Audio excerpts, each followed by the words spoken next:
ரணில் விக்ரமசிங்க மீண்டும் கைது செய்யப்படும் சாத்தியம். அமைச்சர் பிமல் ரத்நாயக்க உறுதி.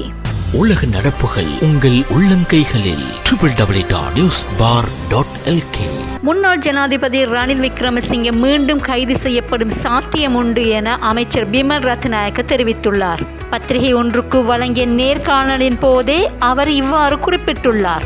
ரணில் விக்ரமசிங்கவின் கைது அரசியல் பழிவாங்கல் என்று கூறுவதில் எவ்வித அடிப்படைத்தன்மையும் இல்லை. சட்ட ஆலோசனைகளுக்காக பட்டலந்த ஆணைக்குழு அறிக்கை சட்டமா அதிபருக்கு அனுப்பி வைக்கப்பட்டுள்ளது. சட்ட ஆலோசனை கிடைக்கப்பெற்றதும் பட்டலந்த சம்பவத்திற்கு எதிராக எதிர்வரும் நாட்களில் சட்ட நடவடிக்கை எடுக்கப்பட உள்ளது.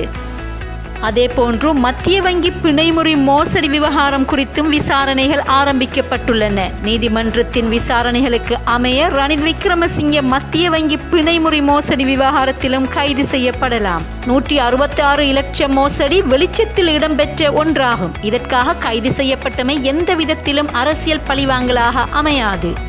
விசாரணைகள் ஊடாக தெளிவான முறையில் ரணில் விக்ரமசிங்கே கைது செய்யப்பட்டுள்ளார்.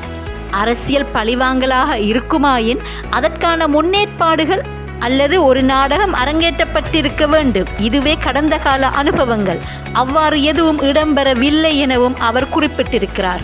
நேர்மையாக கூறுவதாயின் ரணில் விக்ரமசிங்கவுக்கு அவ்வாறானதொரு குற்றச்சாட்டு உள்ளதை மாத்திரமே நாங்கள் அறிந்திருந்தோம். வாக்குமூலம் அளிக்க குற்றப்புலனாய்வு பிரிவிற்கு அழைத்தமையை அறிந்திருந்தோம்.